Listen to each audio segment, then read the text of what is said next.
What if I told you your regular clips can look like they were pulled straight out of an anime?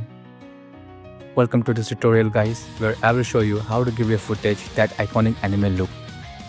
This is the footage that I will be using it. I downloaded this footage from Pixels. The first step that we will be doing for converting our anime is I will hit Ctrl D to duplicate my layer, as I need to rotoscope my subject first, and then we will start rotoscoping out our subject. Let's fast forward it. Make sure to take your time while rotoscoping for this effect, because better the rotoscope, the better you will get the results. So don't be in a hurry while rotoscoping it. Let's check how it's looking. Okay, it looks good. I will duplicate it again. Let's rename it to Light Body Emit, because I need the spark coming out from his body. Let's solo out this layer, and then I will be adding effects. The first effect that I will be adding is Find Edges, and then I will drag and drop a fill layer and just drag it above the Find Edges so that we can get a outline stroke. And then we can choose your own color for the fill. Also, it's very flexible, so you can change it anytime you want. I will add a turbulent displace, and then I will play with the numbers. I'm going here with the random again.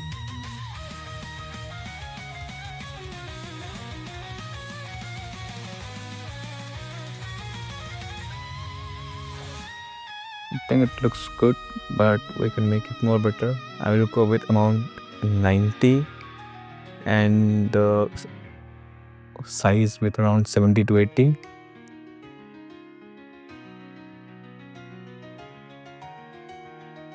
Let's uncheck the solo button. So now let's change our blending mode to add, and let's play through it. Okay, looks good. So I want the electricity to stay inside his body. So for this, I will add a set matte effect.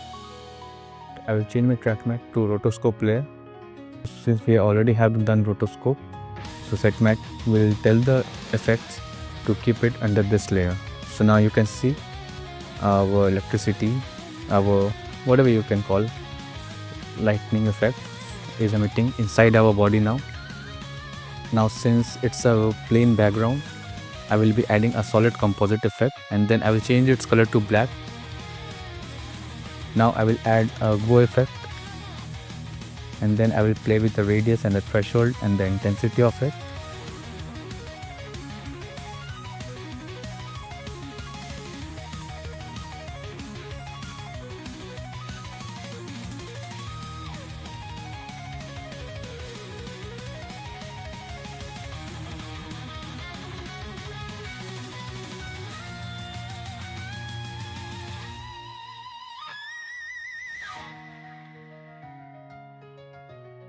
Now we will create a new solid layer, and let's name it Saber, and also change its color to white.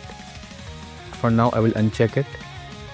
Now select the pen tool, and then we will start creating a mask path for our saber, and I want a lightning streak from my foot, and I want it to follow that streak.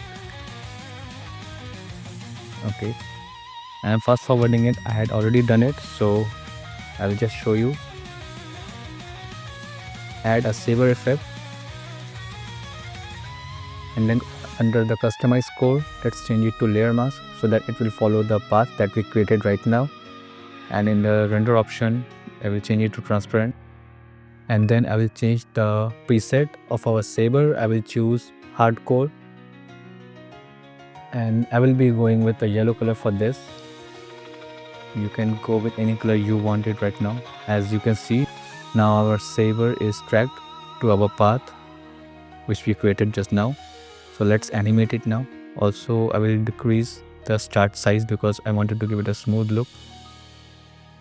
And you can play with the core size, glow, spread as you want, because the settings which I will be doing right now will depend on your footage.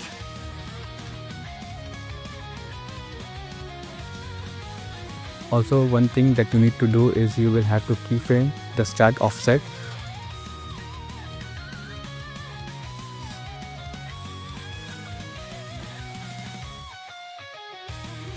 I don't want the electricity that is emitting from its body, I don't want it to be throughout the video. I just want it to be invisible only for a few parts. So I will just trim down the videos.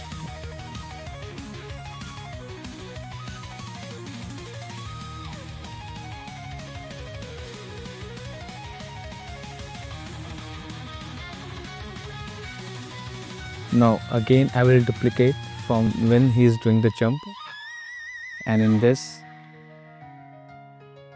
I will just turn off the set matte effect because I want my lines to go outside like here. Why? Because he's jumping and I wanted to give that movement to it. And then also you can play with the turbulence settings as you want.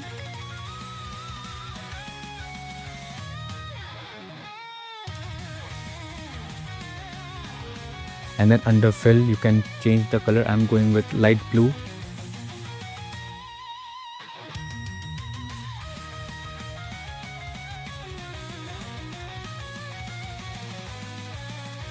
Now I will create a cut for my main footage, and then I will add a CC threshold effect.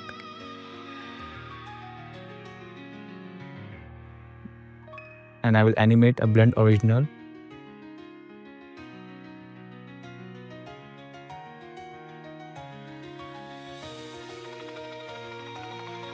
So I will be creating an adjustment layer, and then I will be adding a radial blur to it.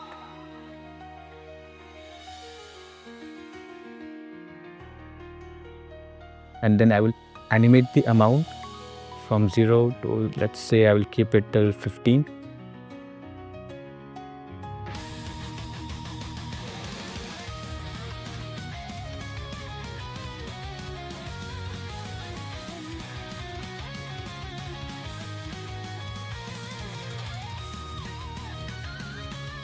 Once you are done with the animation, I will duplicate my rotoscope layer. Let's pre-comp our rotoscope layer because I will be adding another effect, that is echo.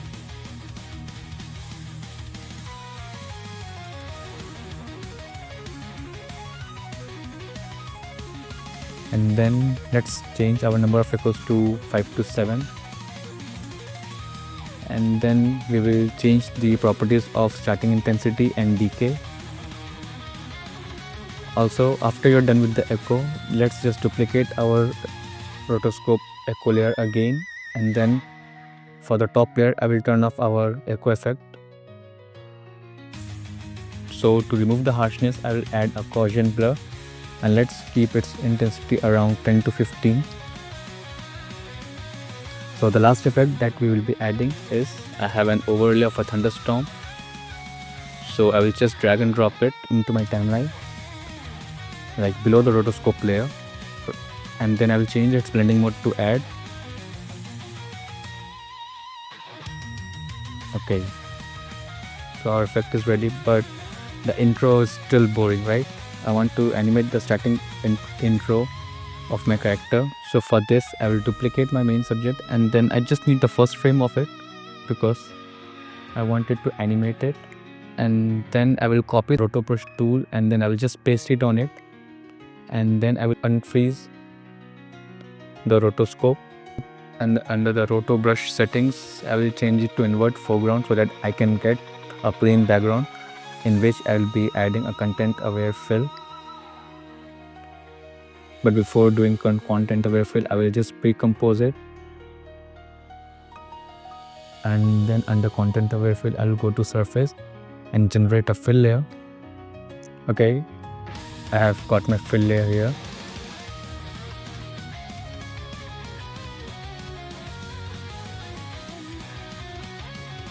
Right click, time, freeze frame. So now I will extend it.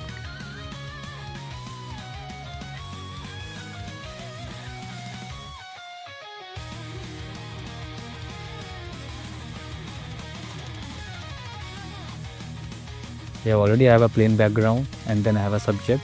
So I will animate the position of our subject, and I want it to come from left to right.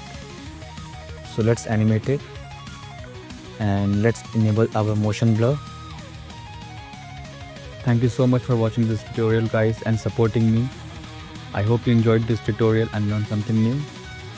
Make sure to subscribe my channel. I upload twice a week.